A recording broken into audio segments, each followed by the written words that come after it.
That first quarter, you guys really came out offensively. That mindset, 45 points. Well, I mean, when you got one player that scores 21 of them, you're going to score a lot of points in a quarter. So he got it going early. It was fine. So when you see that, you just want to keep giving him the ball and let him go to work. So. You know, a lot of times in this league, when you hear maybe a couple stars aren't playing, there's this letdown. What was the mindset for you guys coming in? No Murray, no Jokic, but it didn't seem to phase you guys. Yeah, I think that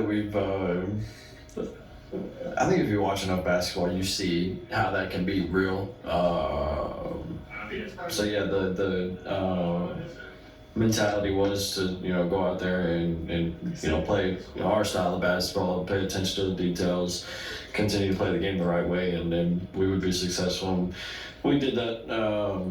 I think the first and third quarter, second quarter was a little janky, and fourth quarter was really janky. So we got to clean those things up. Gabe mentioned when he was getting interviewed by the media, a lot of people talk about the offense, but really it was the defense that's kind of tightened up since you guys came home. Yeah, I think it's just all about trust and trusting in the schemes, trusting in one another. You can't. There's so many good players in this league that you're not gonna ever be able to guard everybody one-on-one. You're gonna have to do it with the team. So I feel like we've had each other's backs really well. Yeah, go ahead. I know you're bummed that Dan's gonna ask some questions. Get up, y'all. You already talked? You only get 21 in the quarter. I've never done that. I know you're bummed Dan's gonna ask some questions, but you told me the other day, you shot a 67 on 18. Did you three-putt? Did I? For sure. I've shot 500 before, a par 71 at this course. I've shot a 67 on a par 72. So I've shot 500 a couple times, and that was Put on 18. Eagle putt on 18. I had a chance to shoot 6 under, and was like, I'm not leaving this one short. So I hit about 5-6 feet past, and didn't really care about the putt coming back because I wasn't going to be able to shoot a 66. I did my research. I got people out there, just so you know. Go ahead, Dan.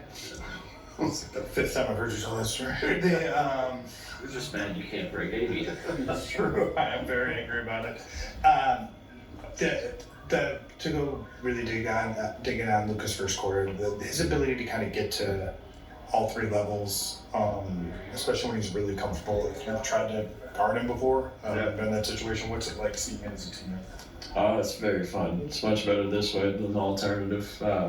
Trying to guard him in those situations is almost impossible because he shoots the three so well. He's willing to shoot the mid-range and get to the cup, but his passing is probably, in my opinion, one of his best attributes. So you always have to kind of stay home unless you want to give up a lob. But if you're trying to take the lob away with the low man, he's going to give up a 4-3. So, one really underrated thing about him is how strong he is, and it's hard to stay in front of him because he uses the strength so well. Guys get off the hot starts like that. Like some guys will come in and keep firing and stuff. He seems just as happy if he's in the facility. Yeah. How is that, especially as you guys have tried throwing this out without a couple starters? It's awesome. I mean, he continues to play the game the right way, and to be honest, I wanted him to keep firing them up because they were going in at a high rate. But like I said, he plays the game the right way. If he's got, if you blitz him, he's not trying to, race the big. He's, throwing it to the open guy and letting us play 4-on-3. So it makes it, pretty easy when you play the game the right way. Luka came here. We can't all shoot